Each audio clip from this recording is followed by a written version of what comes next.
क्या आपने कभी देखा है कि एक हाईली एजुकेटेड पर्सन होता है, उसके बच्चे कभी-कभी नालायक निकल जाते हैं? उसका रीज़न यही होता है कि हम अपने आप हाईली एजुकेटेड हैं, हम अपने आप अपनी एजुकेशन, अपने करियर, अपने हर चीज़ ग्रूमिंग पे ध्यान दे रहे हैं, लेकिन हमें लगता है कि हमारे बच्चों का ध्यान देना हमारे पास हमारा रिस्पॉन्सिबिलिटी है कि हम उन्हें अच्छी एजुकेशन दे पाएँ। चाहे उसके लिए हमें कहीं से भी कोई भी पैसा खर्च करना पड़े, बिकॉज पैसा बहुत है and then we are sending our children to the tuition. Sometimes children are saying, I am not interested to go for the tuition. My child also says that he is not interested for the physical tuition. So what could be the reason? और क्या आप जबरदस्ती उन्हें tuition भेजेंगे and क्या ये सही है? This is what I wanted to tell you today. पहली बात, अगर आपका बच्चा ट्यूशन जाने के लिए मना कर रहा है, you have to sit and understand why he is not interested. ऐसा हो सकता है कि जो टीचर ट्यूशन पढ़ा रही है उसका उसे समझ नहीं आ रहा हो. ऐसा हो सकता है कि वो बहुत टायर्ड हो और उसे आज इंटरेस्ट नहीं हो आगे वो जाए. और कभी कभी हमें लगता है कि जब हम माँ बाप ट्यूशन भेजते हैं और काफी सारा पैसा खर्च करते हैं तो हम उन्हें स्ट्रेस भी देते हैं. तेरे लिए इतना पैसा खर्च कर रहे हैं, तेरे लिए ये ला रहे हैं, किसी चीज की कमी नहीं छोड़ी है, व्हाई कांट यू स्टडी? सो एक फियर, एक प्रेशर बन जाता है, एक स्ट्रेस हो जाती है कि फियर ऑफ फेलियर आ जाता है. सो बच्चे उस चीज के लिए रेजिस्टेंस करने लगते हैं और वो ऐसा नहीं कि वो ट्यूशन नहीं जाना चाहते, लेकिन वो उसके रिजल्ट से पहले ही डरे हुए हैं. So it is very important, अगर आपका बच्चा ट्यूशन नहीं जाना चाहता, आप ये कुछ चीजें उससे पूछिए. Why he doesn't want to go? क्या उसको टीचर की बातें समझ नहीं आ रही है? क्या कोई और रीजन है जो वो बता नहीं पा रहा है लेकिन बताना चाह रहा है? तो इसके लिए क्या है, एक अवेयर और अवेलेबल पेरेंट्स होना बहुत जरूरी है. आजकल हम माँ बाप जो है ना, बच्चों को जन्म तो दे देते हैं लेकिन हम एक अवेलेबल और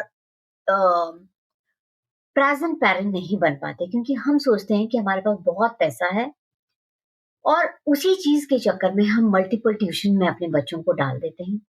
हमें लगता है कि जितनी ज्यादा ट्यूशन उतना अच्छा स्टडी. नहीं, बच्चे का दिमाग भी कुछ चीजें एक्सेप्ट करने के लिए रेडी होना चाहिए. If your child is not interested to go for tuition, slow down your career and focus on your child. If you are that much intelligent, that much rich. Because today you are rich, tomorrow if your child is not doing anything, you are the most unsuccessful person in this world. क्योंकि आपका पहला project आपके बच्चे हैं. So if you're not able to focus on that project, it means you are failure in your life. No matter how much salary you are earning, no matter what kind of business you are doing, um, no matter how much highly qualified are you, you are the poor. So it is very important to focus on your child at the right time. I'm not saying if you're focusing, your child will become superior or very good, but I know that they will have a kind of confidence.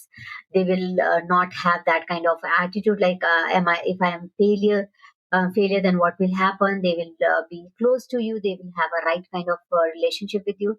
So it is very important कि आप right time पे अपने बच्चे के साथ connection बनाएं, rather than thinking अरे 8th आ गया, अभी मुझे जॉब छोड़ना है और अपने बच्चे के करियर पे ध्यान देना है.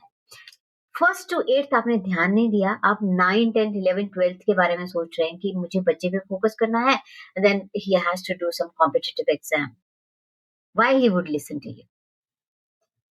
उसका जो रूटीन है, उसे जैसे स्टडी करना है, उसका जो the way he is doing his दिनचर्या, वो बन चुका है. You can not make that. You both will keep on arguing, आपका भी टेंशन, उसका भी टेंशन. इसलिए फर्स्ट फ्यू ईयर पे फोकस करो. और अगर आपका बच्चे किसी चीज के लिए मना कर रहे हैं, there should be a solid reason behind it. Try to find out the root cause. And every child has different reason. We can not say कि इसका ये होगा तो ये इस वीडियो में वही बना दो. Every child has different reason. You have to speak to your child. And if you want such kind of parenting tips, follow me and subscribe my channel. Thank you.